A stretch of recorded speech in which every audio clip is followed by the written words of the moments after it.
So hey guys, I do not have time to make a video lately, and so I thought, while I'm just standing here making lunch today, I will make a video, which was supposed to kind of kill two birds with one stone, but then I ended up having to clear like space on the island because we're a family of 6, so it's literally never ever clean, ever. If you see a picture of somebody's island in their kitchen and it's clean, they're a liar and they clean that before they took a picture. So anyways, so I am making lentil soup today. I'm cutting up an onion. Anyways, back in, I wanna say late 2016, I saw this study that the city, like the university in a city that we lived in was doing, and it was a study on like addictions and things like that. And I guess they were trying to relate addictions to like people's genetic history. And so as a part of the study, if you went in and you answered all the questions and stuff, you also got to do a free full DNA profile with 23andMe. I have always been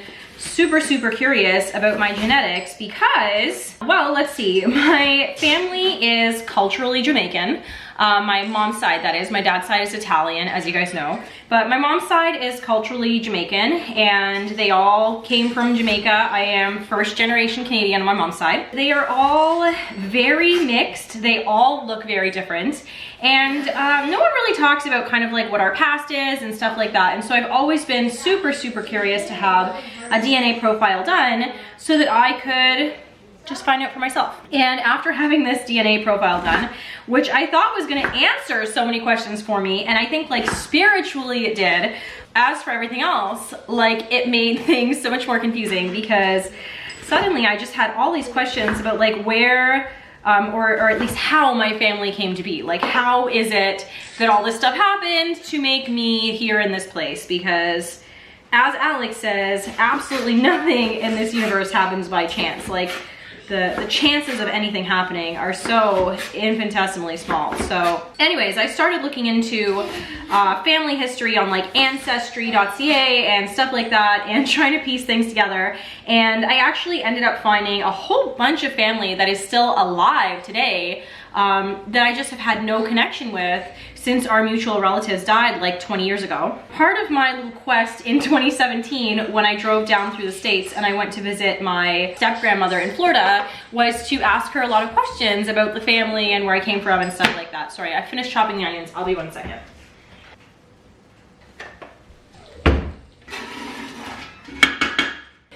So anyways, while I was in Florida and I was talking to my step-grandmother, she was talking about like history, like what happened in the past, who my different family members are, stuff like that. A lot of my family does live in the US. A lot of them live in Florida. And so though they're my family and I love them, I was never really like a part of the family, if you know what I mean. I don't see them very often. I didn't really know a lot. So I had a lot of questions for her when I was there. One of the things she started talking about was my uncle, who I have an uncle who actually, this is so bad, he got deported back to Jamaica after living in Florida for some of his life. I guess if you're from Jamaica and you commit a crime in the US, they just send you back there. So he went back there, and I guess like he's still my uncle genetically and everything, but like I haven't talked to him since he went back to Jamaica. When you're little, you don't have control over the people that you keep in contact with or not. My step-grandmother, who is my uncle's mom, she started talking about that uncle. And as she was talking about him and like his life prior to going back to Jamaica, she mentioned his wife. And all of a sudden I was like, oh my gosh, they had a daughter, right? Like I had a cousin with them. And she was like, yeah, you did, but the family hasn't heard from her since your uncle went back to Jamaica.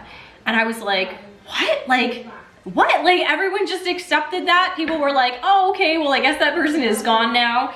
And so me being me and being really nosy and needing to pry and always needing to know more in every situation in life, I was like, you know what? My goal now is to find that cousin, and I will find her. And so my grandfather, who is Chinese, he has a very Chinese last name, and the name that they gave my cousin did not go very well with a Chinese last name, so I thought, she should be easy to find. There's gonna be no other person with her name around. I started looking for her on Facebook, and I could find nothing, like not a single person. And I was like, she'd be around 21, 22 years old right now. Like for sure she would be on Facebook or Instagram. So I looked and I looked for like hours and I couldn't bring her up anywhere. So I went online to Ancestry and I started looking up, why did I do this? Oh, I know why. I started looking up the marriage records in the United States to try and find the marriage of my uncle to her mother, who would have been my aunt. And sure enough, I found it, and it had my uncle's last name and it had, at the time, my aunt's last name. And so I went and looked up marriage records under her name, my aunt's name, and a couple of years after my uncle was deported, she was married to somebody else who had a Cuban last name. So I looked up my cousin's name with the Cuban last name, and bam, first result, there she was, clear as day, looks exactly spitting image of my uncle. She even buzzes her head, so it was like, there was just no mistake. She looked exactly like him in every single way. And I'm like, there we go, I found her. Like obviously, her mom just changed her name too when she got remarried. And I'm like, I'm in Florida anyways, like I may as well try and meet this person who my family hasn't had contact with in 20 years. So I sent her a message. And you know, Facebook, it goes to your others folder, you never really get that message, whatever. The whole time that I was in Florida, I never heard from her, which was a little disappointing, but I was like, that's okay, like obviously she just wants nothing to do with our family or something like that. So I go home. And if you guys remember, right after we got back from Florida, we were in the middle of renovations on our Hamilton house. And I was right in the middle of doing something, I wanna say tiling or something like that, and my phone dings. And for some reason, I was just like, I have to check that right now. So I checked the phone, and sure enough, it's a message from my cousin, whose name is Crystal. I don't know if I mentioned that yet, but it's my cousin Crystal. And she sends me back a message, and it says like, hey, sorry, I don't know why you think you were my cousin, but I don't have any cousin with your name, and this doesn't look familiar at all. And I'm like, oh, okay. Obviously she just like wants some proof that I'm not like some weirdo that's trying to get money off of her or something. So I said to her, well, the reason why I think you're my cousin is because, you know, back in the 90s when you were born, my uncle was married to your mom and they had a baby named Crystal. And I'm pretty sure that's you because I found this marriage record and this marriage record and I sent them to her. And yeah, so I think that that's you. So she sends me a message back and she's like, okay, well, I mean, the dates look right. I mean, this looks right, but this is really strange. Obviously, right now we have established the fact that she is, you know, who she is. She just kind of wants to know, I guess, that I am who I am. So she says, do you have any pictures of me and my parents when I was a baby? And I went, I can find some. So I contacted my aunt and I got a hold of some pictures and I sent Crystal these pictures, and I guess I was just expecting this response of like, oh, okay, you totally are my cousin. Like, I'm so sorry, I wish we had met up when we were in Florida. But her response was kind of shocked, and I was like, what's going on? Like, what's wrong right now? And she told me, well, I am X number of years old, 22 years old, whatever. And up until this moment right now, I didn't know that my dad was not my biological father.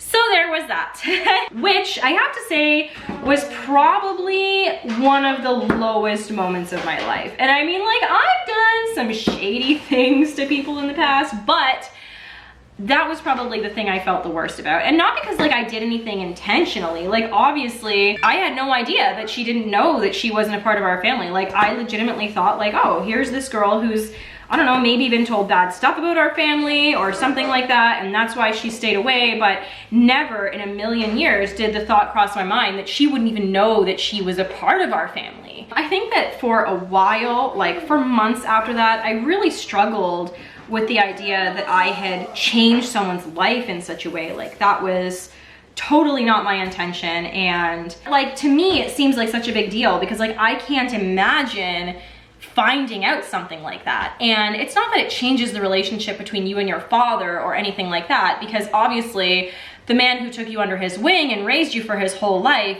that's still your dad, no matter what biology says. But there's just something that's so damaging to families about finding out that you've been lied to for your whole life. And the fact that I was a part of that was really, really hard for me for quite a while. So you guys don't need to tell me that that was something that I shouldn't have meddled in, because trust me, I really went through a lot of that feeling myself. So beyond all that, what was pretty crazy is that I guess that I kind of became this point of contact for Crystal between our families, and there was a lot of really crazy things that she found out after she found out that her dad wasn't her bio dad. For instance, the fact that she had grown up for her whole life thinking that she was Cuban, and she was actually Chinese Jamaican, which is pretty crazy. And just I don't know, like on that note, it really proves to me how much like racism is just total crap.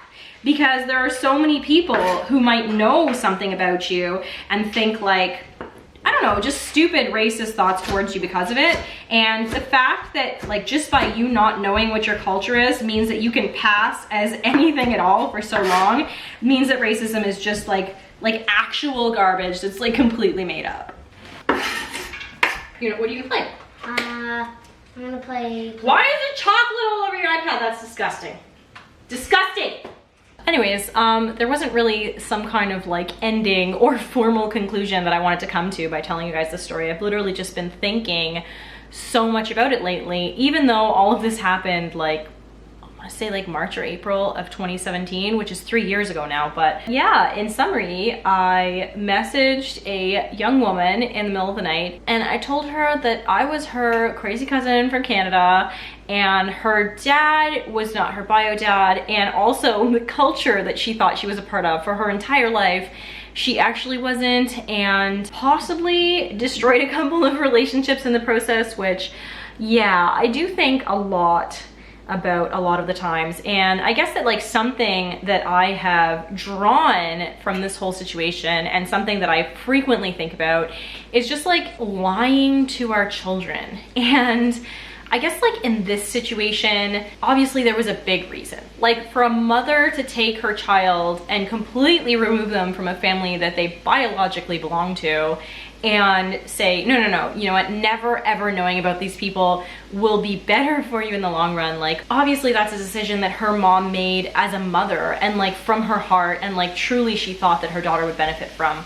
But then there's this whole other side to things where like now I talk to Crystal and she's like, you know, like I missed out on so much family. I missed out on all these amazing times. You know, I sent her pictures of us in my grandfather's pool as a kid and on my grandfather's boat as a kid. And we did so many things when we were kids, like as a family, and they're just things that she was never a part of. And I'm sure that now, actually I know that now, she really feels that she missed out on a lot of that. So I don't know, life's like that, you know, there's no, I don't think, there's no right answer for like anything. There's no 100% correct decision in every scenario. And I think a lot about that, you know, like now in my life, I think one of the reasons why this is coming up so much is that I feel like I'm always making, like every single day, these huge decisions that, you know, later on in life, are my kids gonna say like, you know, you did the right thing, you did the wrong thing, you really never know. And I just feel like we spend so much time like judging other parents and judging other people and stuff like that, and in the end we don't know what we're doing. I don't know what I'm doing. I'm not gonna come on here and say like I have all the answers to parenting and this is what I know is right, because I'm sure that everybody thinks that everything that they're doing is correct, and then in the end, who knows?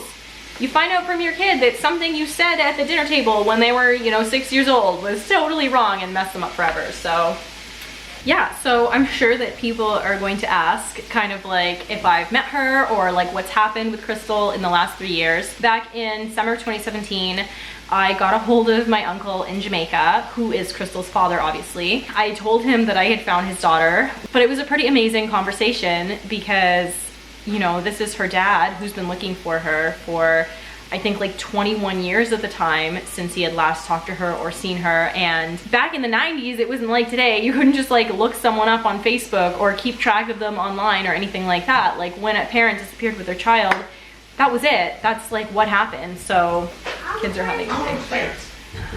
Oh, I love bay leaves so much. This one has a stick. when I told him that I had found his daughter, he was obviously like totally overjoyed. That was really, really neat. Anyways, yeah, so I did get Crystal in contact with my uncle, her birth father, which is really cool. Obviously he can't come to the US, and so she is actually planning to go and visit him in Jamaica this year, which I so wish I could be a part of. And she actually asked me if there was any way that I can come even for one day, but as you guys know, I have 4 children and flights to Jamaica are not cheap. The other thing, if you guys remember, I don't know if I ever told you guys where we got our dog from. Chester, our dog, he actually belonged to my step grandma, who is Crystal's biological grandma. When she was really, really sick, I want to say back in like June of 2017. Long story short, I got our dog Chester from her and I brought him back to Canada. And at the time, she was in hospice care, and you know, this is really, really fresh into Crystal finding out that she had this other family out there. But I did tell her, kind of like, this is your last chance. Like, if you want to meet your grandmother, this is the only chance you're gonna have. And she did get to go and meet her, and she met our cousin Adriana, and it was nice for her to meet a little bit of her biological family, especially because she got to meet Pat like literally days before she passed away, and that would have been the last opportunity that she ever had. So yeah, so she has met a little bit of family. I have not met her yet because, as you guys know, I live in Canada, and as you guys also know from the story, she lives in Florida. So hopefully I will get to meet her one day. But yeah, I guess that's kind of the whole story and all that I really wanted to tell you guys today. I am going to just finish up my soup here. So I guess I will talk to you guys soon. It's very kale intensive. I'm gonna go with, this is more like a wet salad. It is really, really good though. Hey guys, so I actually recorded you the previous stuff that you just watched on April the 28th, which is last week. Tonight it's May the 4th. This whole set of circumstances and like how much this has been brought up in the last week is really, really strange because like I told you guys in the previous video, everything that I was talking about all happened in 2017. And since 2017, I've been in contact with my cousin Crystal, my cousin Adriana has. Crystal has talked to her dad like every week since then on the phone, and she was really, really excited to go and meet him. And finally she had, you know, like saved up the money to go and meet him. And then COVID happened, and so all the flights were canceled and she couldn't go. You know, I literally just talked to her. I just talked to her like right before I made you guys that video about how excited she was to go and meet her dad for the first time. My cousin Adriana and I both, I mean, Adriana lives in Florida, but she still lives really far away from Crystal. And we were both discussing last week, like how from everything that we know about Crystal, she's just had a really, really rough time lately. And we both just wanted to like help her. We both just wanted to like be there for her on an emotional level, and we've been talking about that so much in the last week. And it's really weird that this came up because, like I said, like it's been 3 years since we, you know, like discovered her and since all this stuff happened. This morning my phone started ringing and it was my cousin Adriana, and I was like, oh, I knew, I was like, this is gonna be bad. And I picked up the phone, and like right away I could hear her voice, like something was like really wrong. She was crying, and I was like, what's going on? And she goes, Tina, Andrew died. And I'm like, what do you mean Andrew died? Like what? And she goes, we just found out this morning, but on the 26th of April, he had stomach pains and he went to the hospital, and I guess that they didn't find anything wrong with him, so they sent him home. And then on the 27th, he was just found, you know, dead. And it's really weird. I've had this like really, really weird day now. First of all, because I find it so bizarre that like all this stuff happened this week, that like Adriana and I were talking about Crystal and like just how we knew that she was struggling and how we both wanted to like be there for her. And then my mom was sending me the pictures of Andrew, and then I was having that conversation with Crystal about how excited she was to go see him. Like all of this stuff happened this week, and meanwhile Andrew's just been gone the whole time. And I'm not crying now for me, like, and that's the weird thing, is that like I said, I haven't seen my uncle since I was a kid, and really the only time that I've talked to him, and like when I started talking to him again, kind of was when all of this Crystal stuff started happening. And so I don't have a lot of memories with him. I am just struggling so hard tonight with how unfair life is. Because here's this girl who went her entire life not knowing who her biological dad was, not even knowing that he was out there, like not even missing him, nothing. And then I come into her life and I'm like, hey, by the way, you have a dad that you don't know. And then she starts talking to him and she's like so excited to meet him. And then like right in the middle of all this stuff, this whole story, this whole chapter of her life that was opened up to her, it just closes for no reason. Like because someone had stomach pain. It doesn't even make sense. I don't know, I think I'm just like, I'm just really struggling hard right now with understanding why it's so unfair. I don't understand why she couldn't just meet him before this happened. I'm just struggling with how to be there for someone who, you know, is my family, but I don't even really know. But at the same time, my cousin Adriana and I, who can't really be involved and really be there for her, are really, you know, some of the only people in the world who even know what's going on in her life and in her heart right now. And it's just really bizarre. And I guess I just wanted to share, I mean, I wanted to share the story with you guys last week, and now I guess I just wanted to finish the story. I just don't understand how something can end before it even begins, and I just feel like that is, oh, it's just like a recurring theme in life that I really have trouble grasping. So I guess that's all, guys.